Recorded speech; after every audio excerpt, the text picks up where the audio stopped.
everyone, and good afternoon, Rosel. I'm Abigail Pitarge with my report, Elementary Statistics Unlocking the Power of Data. So what is the statistics? So yung statistics, understanding siya about sa para makagawa tayo ng tamang decision like sa mga data. So halimbawa sa company, mas kailangan siya kasi doon talaga like yung mga sales, kailangan natin siya para mas mabilis nating maintindihan kung tumataas ba yung benta natin or bumababa yung benta natin. So next is, why does statistics matter?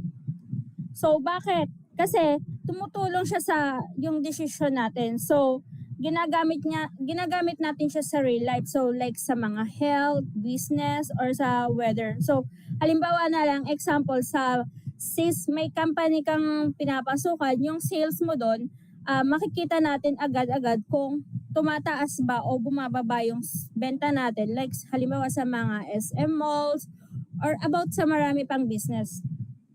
So next is the foundation of key concept. So ano ba yung key concept? So halimbawa is katulad ng mga population or isang buong grupo like sa mga company. So sa example nito is so maliit na parte. So ano yung descriptive? So ang descriptive naglalarawan siya ng mga data. So ang inferential, so gumagawa siya ng prediction. So halimbawa sa isang buong school, makikita mo halimbawa 30 students or ginagamit siya para sa performance sa buong schools. Next slide is visualizing data.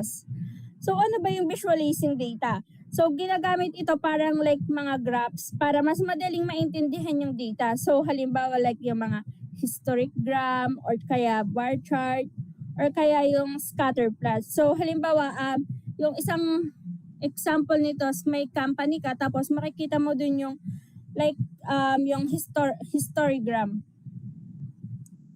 So makikita mo agad kung tumataas o bumababa yung sales mo dahil sa about sa histogram.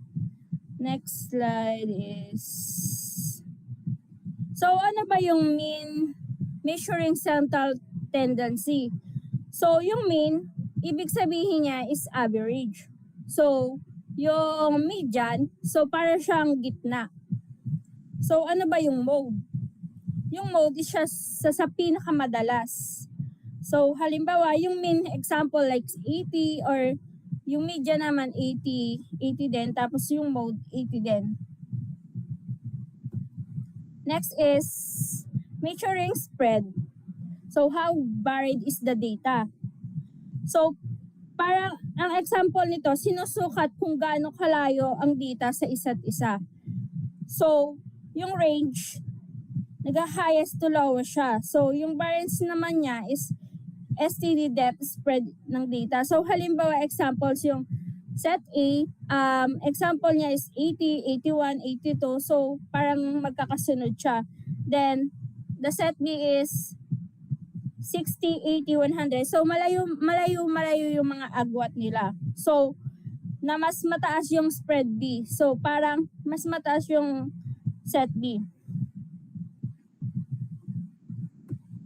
Next is probability distribution, the language of chance. So ito yung chance na posibilidad ng isang event. So halimbawa ang binomial is so yes or no, parang head or tails, parang sa piso ba kung tao or ibon. So Poisson and events per time. So halimbawa example yung coin toss, di ba? So parang chance mo siya is 50-50%. Next is hypothesis testing.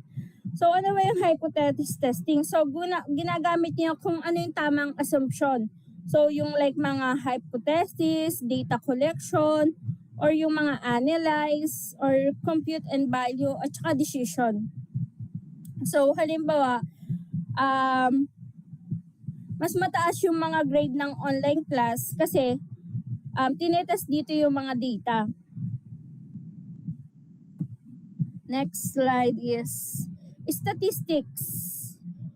Statistics, pwede din ang statistic, ginagamit natin siya in real life. So, ano ba sa real life natin yung statistics? So, pwede tayong magkaroon ng decision making, analyzing, and problem solving. Diba? Lalo na sa tunay na buhay, kapag nagtatrabaho na tayo, dapat nandun yung decision making, yung analyze. Kasi kung hindi ka mag-decision, kung sa decision making pa lang is nawawala ka na, paano ka pa mag-analyze? Paano mo pa isosolve yung isang problema?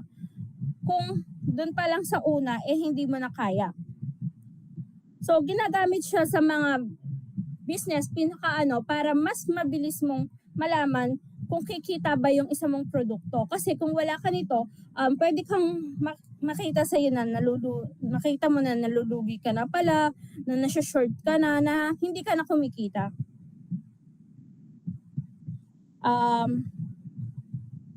So, yon. And dito na po nagtatapos yung report ko about elementary statistics.